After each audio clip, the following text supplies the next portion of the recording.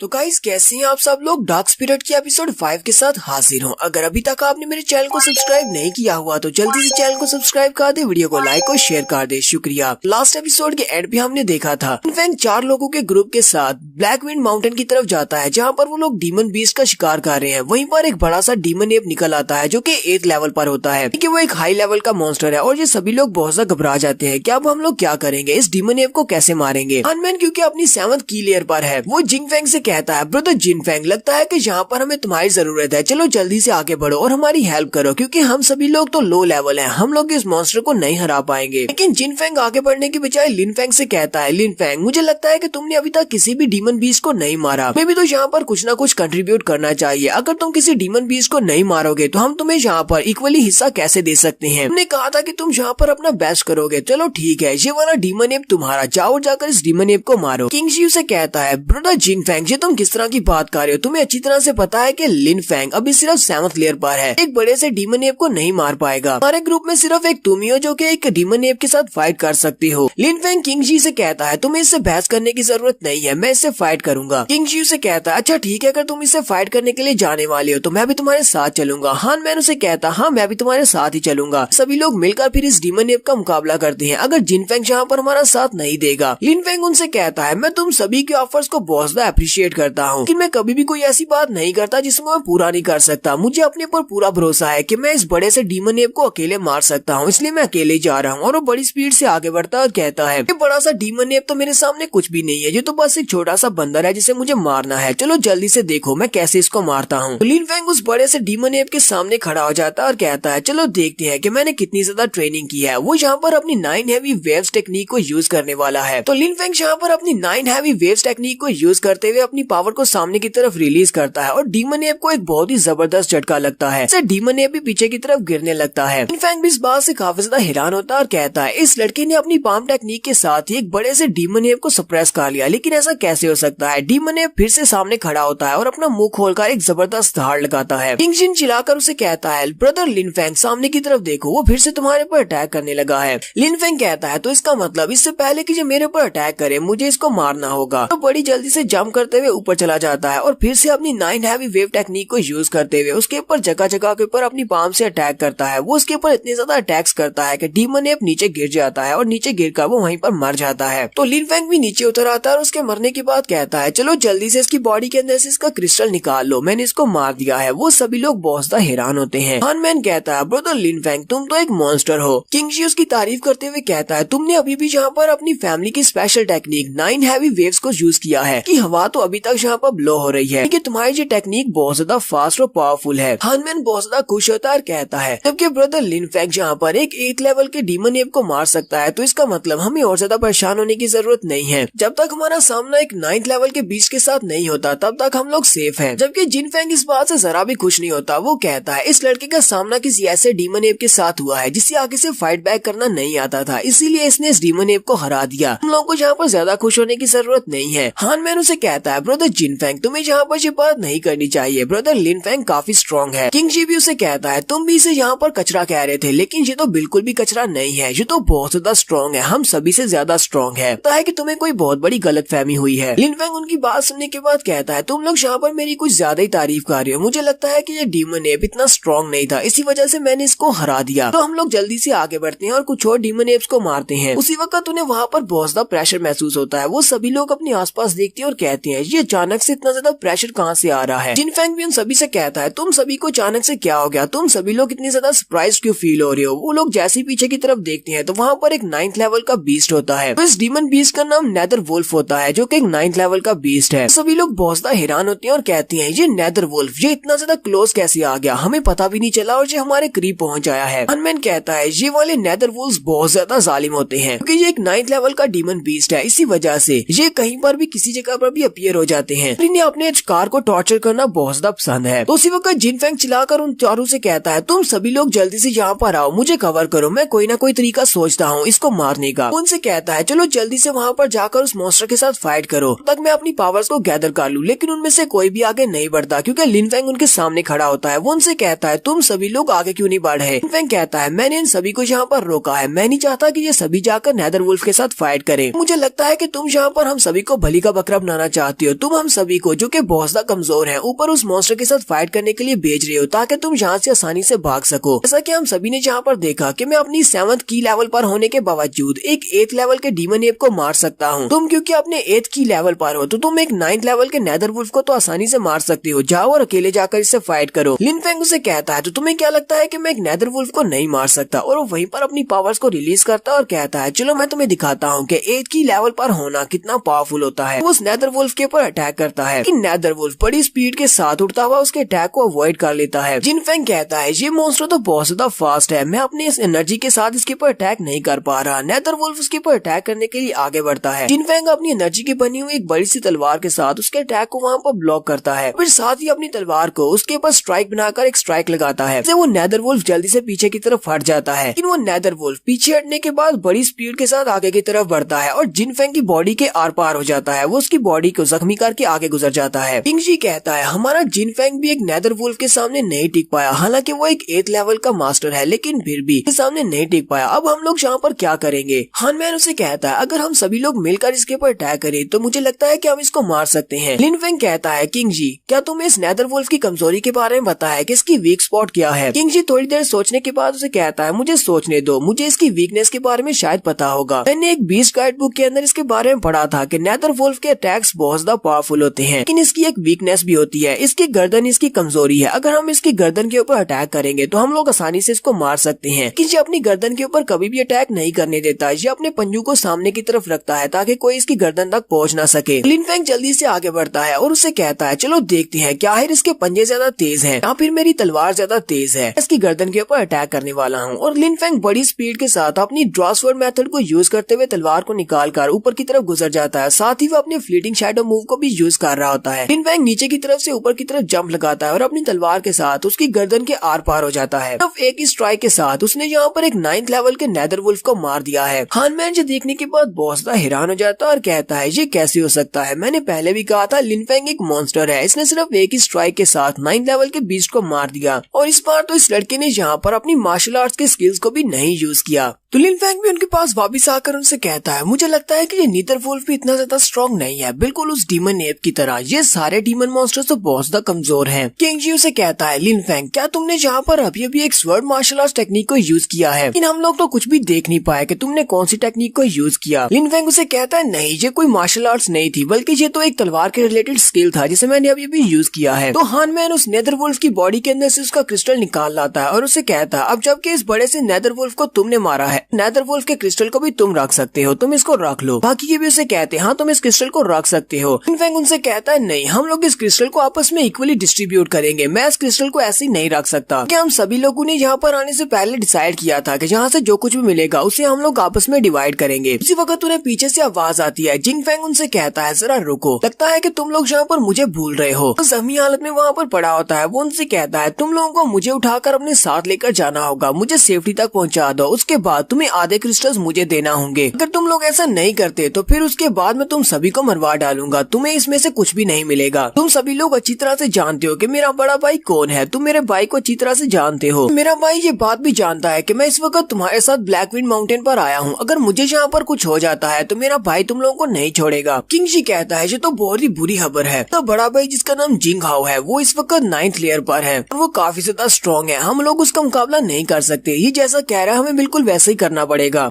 जिंग Feng भी इस बात से काफी ज्यादा खुश हो जाता है और उनसे कहता है तुम लोगों ने बहुत ही अच्छा फैसला किया है, चलो जल्दी से यहाँ पर आओ और मुझे उठाओ, मुझे पहले अच्छी जगह पर लेकर चलो, क्योंकि अगर यहाँ पर मेरे साथ कुछ भी बुरा हुआ तो मेरा भाई तुम लोगों को बहुत ज्यादा टॉर्चर करेगा और उसके बाद तुम सभी को मार डालेगा। क्योंकि हमारा लिन फेंग उसके सामने आकर खड़ा हो जाता है और उसे कहता है अच्छा तो तुम्हारा बड़ा भाई 9th की लेयर पर है तो इस बात से क्या फर्क पड़ता है, मैंने यहाँ पर तुम्हारे साथ कुछ भी बुरा नहीं किया, मैं तो तुम्हें जानता भी नहीं हूँ, लेकिन फिर भी तुमने यहाँ पर मेरे साथ काफी कुछ बुरा किया, तुमने मुझे डीमन एप के हाथों से मरवाने की कोशिश की। इसके बाद जब हमारे ऊपर एक बड़े से नेदर वुल्फ ने अटैक किया तुमने हम सभी को उसके सामने भेजा ताकि हम लोग उसके हाथों मारे जाएं और उसके बाद तुम हमारे सारे क्रिस्टल्स लेकर भाग जाओ। मैंने यहाँ पर ये सब कुछ इसलिए बर्दाश्त किया क्योंकि हम सभी लोग यूनहाई सेक्टर के डिसाइपल्स हैं। मुझे लगा कि शायद जब तुम देखोगे कि मैं इतना ज्यादा स्ट्रॉन्ग हूँ तो तुम मुझसे माफी मांगोगे और शायद मेरे अच्छे दोस्त बन जाओगे, लेकिन अफसोस तुम तो एक बुरे के बुरे इंसान रहे। लिन फेंग जल्दी से अपनी तलवार निकालता है और उसे कहता है तुम्हारा बड़ा भाई चाहे जो भी हो, तुम्हें लगता है कि मुझे इस बात से फर्क पड़ता है, मैं किसी से नहीं डरता। जिंग फेंग भी बहुत सा घबरा जाता है और कहता है ये तुम क्या करने वाले हो। अब इस साथ ही वो चिल्लाकर उसे कहता है मुझे डीमन क्रिस्टल्स नहीं चाहिए, तुम सारे डीमन क्रिस्टल्स को अपने पास रख सकते हो, बस मुझे यहाँ से अपने साथ ले चलो, मेरी जान बचा दो, आज के बाद तुम जो भी मुझसे कहोगे मैं वो करूंगा। हानमैन और किंग जी भी उसे कहते हैं ब्रदर तुम्हें इसको छोड़ देना चाहिए, मुझे नहीं लगता कि इसको मारने से हमें कुछ मिलने वाला है। लिन फेंग उनसे कहता है तुम लोग इस बंदे के ऊपर यकीन कैसे कर सकते हो, ये एक बुरा इंसान है और हम लोगों ने इसको अच्छे से ट्रीट भी कर दिया, तो कल को ये अपने भाई को अपने साथ लेकर आएगा और हम सभी को फिर से मरवा डालेगा। और हमने इसको जिंदा छोड़ दिया तो ये हमारे लिए बिल्कुल भी अच्छा नहीं रहेगा। और साथ ही वो अपनी तलवार को घुमाता है और उसका गला काट देता है। और यहीं पर हम लोग अपनी डार्क स्पिरिट की 5th एपिसोड का एंड करेंगे। एपिसोड की एक्सप्लेनेशन अच्छी लगी हो तो कमेंट करके जरूर बताइएगा। चैनल को सब्सक्राइब कर दे, वीडियो को लाइक और शेयर कर दें। शुक्रिया।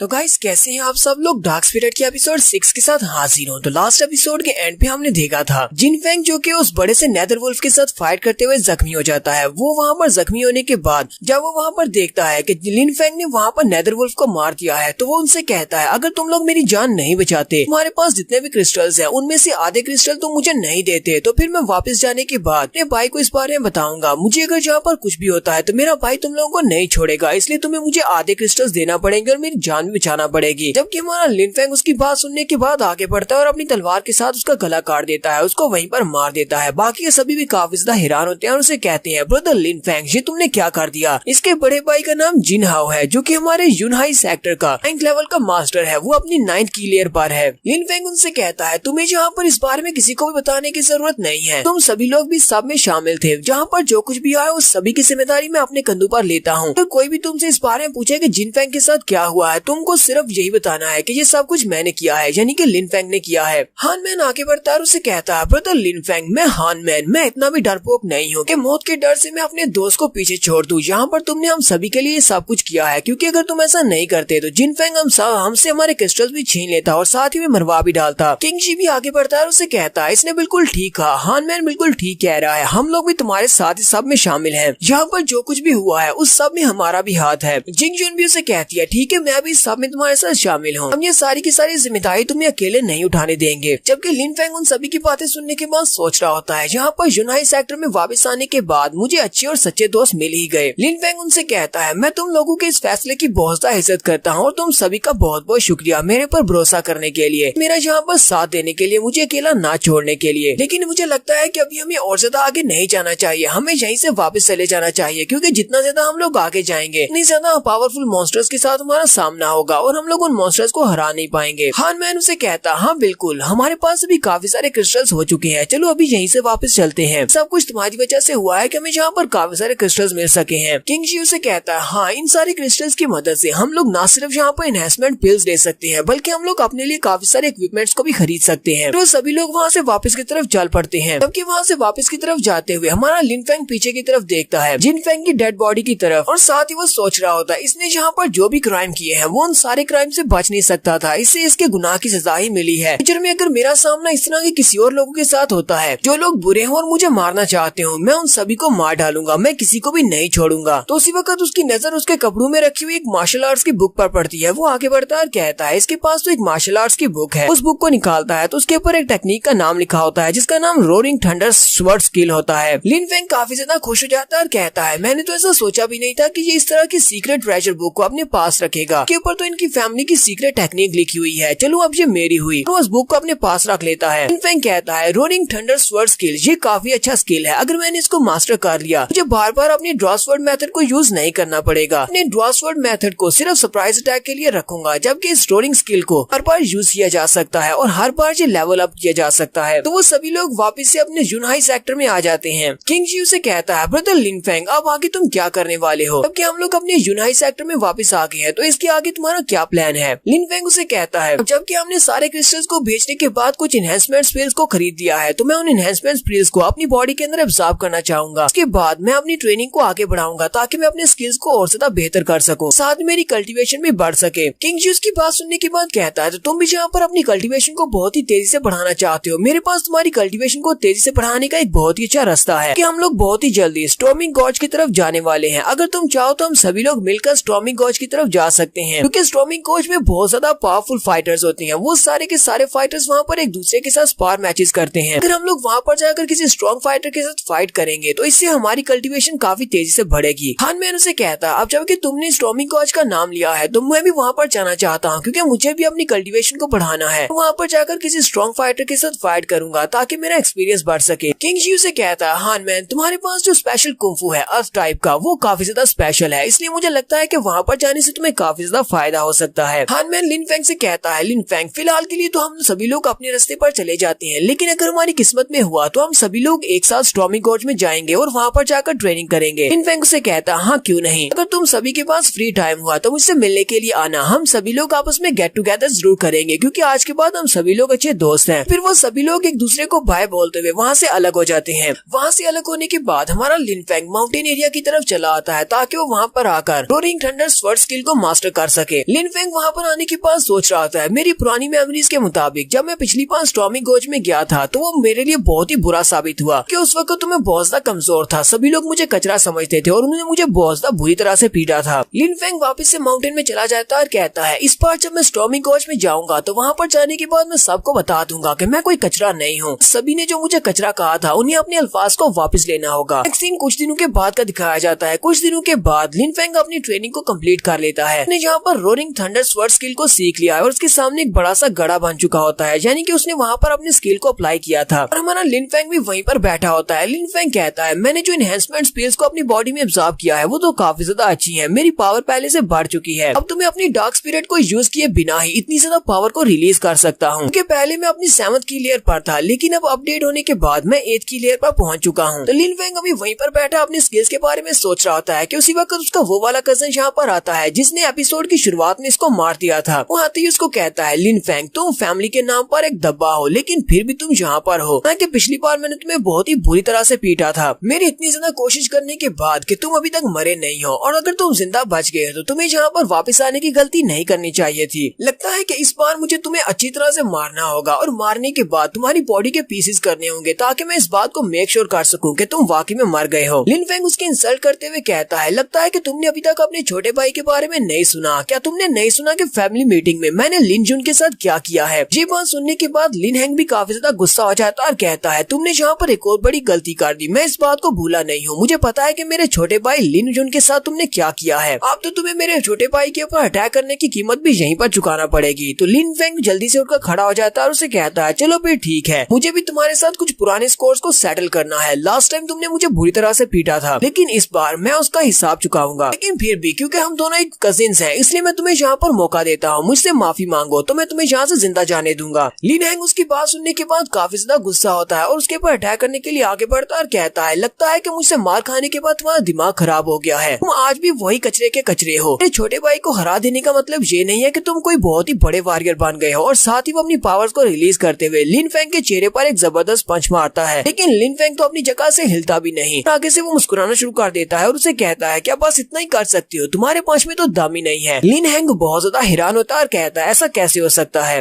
लिन फेंग उसके हाथ को पीछे की तरफ झटकते हुए उससे कहता है लगता है कि तुमने अभी तक कुछ भी नहीं सीखा। क्या तुम्हें लगता है कि मैं यहाँ पर बिना किसी वजह के आ गया हूँ? मैं यहाँ पर तुमसे हिसाब चुकता करने के लिए आया हूँ। मैंने तुम्हारे छोटे भाई लिन जुन के ऊपर अटैक किया, क्या तुमने इस बात से सबक नहीं सीखा कि मैं पहले से स्ट्रॉन्ग हो चुका हूँ? और फिर साथ ही हमारा लिन फेंग वहीं पर खड़े खड़े अपनी 9 हैवी वेव्स टेक्निक को यूज करते हुए उसके ऊपर अटैक करता है। इससे काफी ज्यादा प्रेशर निकलता है जिससे लिन हैंग भी पीछे की तरफ गिर जाता है। लिन फेंग उसे कहता है लगता है कि तुम तो मेरे छोटे से अटैक्स को भी नहीं ब्लॉक कर पा रहे, अभी तो मैंने स्टार्ट किया है, मैं तुम्हें दिखाता हूँ कि मैं कितना स्ट्रॉन्ग हो चुका हूँ। फिर साथ ही वो वहाँ पर अपनी रोरिंग थंडर टेक्निक को रिलीज करता है और कहता है चलो अब मैं तुम्हें अपनी रोरिंग थंडर स्वर्ड्स टेक्निक को दिखाता हूँ। अपनी थंडर स्वर्ड टेक्निक को रिलीज करते हुए उसके ऊपर एक थंडर बोल्ट को गिराता है, इससे लिन हैंग बहुत ज्यादा जख्मी होकर वहीं पर गिर जाता है। उसके जख्मी होने के बाद लिन फेंग उसके सामने आकर खड़ा हो जाता है और कहता है तो क्या तुम यहाँ पर हार मानने को तैयार हो या नहीं? लिन हैंग उसके सामने माफिया मांगना शुरू कर देता है और उसे कहता है लिन फेंग मैंने तुम्हारे साथ बहुत ज्यादा बुरा किया, मुझे तुम्हारे साथ ये सब कुछ नहीं करना चाहिए था, क्योंकि मेरी नजर फैमिली का यंग मास्टर बनने के लिए उस पोजीशन पर थी, इसी वजह से मैं तुम्हें वहाँ से हटाने के लिए मारना चाहता था। अब मुझे वो सब कुछ नहीं चाहिए, तुम फैमिली के हेड बन सकते हो, तुम्हें जो कुछ भी चाहिए होगा मैं तुम्हें वो दूंगा, मैं तुम्हारे लिए कुछ भी करने को तैयार हूँ, बस तुम मुझे यहाँ पर मारना मत। लिन फेंग उसे कहता है मुझे एक बात बताओ, अगर मैं तुम्हारे सामने इस तरह माफी की भीख मांगता तो क्या तुम मुझे जाने देते? जबकि लास्ट टाइम मैंने तुमसे माफी की भीख मांगी थी लेकिन तुमने मुझे नहीं जाने दिया। लिन हैंग उसे कहता हाँ मुझे ये बात अच्छी तरह से पता है कि मैंने तुम्हारे साथ जो कुछ भी किया है उसकी वजह से तुम्हें यहाँ पर मेरी जान ले लेनी चाहिए, लेकिन तुम्हें इस फैक्ट को भी देखना चाहिए कि हम दोनों कजिन्स हैं, मैं तुम्हारा भाई हूँ, इसलिए तुम मुझे यहाँ पर मत मारो। तो लिन फेंग जल्दी से पीछे की तरफ मुड़ जाता है और उसे कहता है चलो शुक्र है कि तुम्हें कम से कम ये फैक्ट तो पता है कि हम दोनों कजिन्स हैं, यानी कि हम दोनों भाई हैं। जबकि तुमने इस बात को एक्सेप्ट कर लिया कि तुम मेरे भाई हो, तुम मेरे कजिन हो, तो ठीक है मैं तुम्हारी जान नहीं लूंगा। ऐसी भी हमारी फैमिली में रूल है कि हम लोग एक दूसरे फैमिली मेंबर की जान नहीं ले सकते। वहाँ पर फिर से अपने रोरिंग थंडर स्किल को यूज करते हुए उसकी बॉडी के ऊपर अटैक करता है और उसकी सारी की सारी कल्टीवेशन को ब्लॉक कर देता है, यानी कि अब ये बेकार हो चुका है, ये जिंदगी में दोबारा कभी भी कल्टीवेट नहीं कर पाएगा। फिर साथ ही जाने से पहले लिन फेंग उसे कहता है लिन हैंग दोबारा कभी भी अपना ये घटिया सा चेहरा मेरे सामने लेकर मत आना, वरना तुम्हारे लिए बिल्कुल भी अच्छा नहीं होगा। जबकि लिन हैंग जख्मी होने के बाद वहीं पर पड़ा होता है और पीछे से चिल्लाकर उसे कहता है लिन फेंग तुमने मेरे साथ बिल्कुल भी अच्छा नहीं किया, तुमने मेरी कल्टीवेशन को ब्लॉक करके मुझे एक बेकार इंसान बना दिया है। मैं इस बात को मेक श्योर करूंगा कि मैं तुम्हारी जिंदगी को एक लिविंग हेल बना दूं। यानी कि लिन हैंग हमारे हीरो से इस बात का बदला जरूर लेगा। आज यहीं पर हमारी एपिसोड 6 का एंड हो जाता है। एपिसोड की एक्सप्लेनेशन अच्छी लगी हो तो कमेंट करके जरूर बताइएगा। चैनल को सब्सक्राइब कर दे, वीडियो को लाइक और शेयर कर दे। शुक्रिया।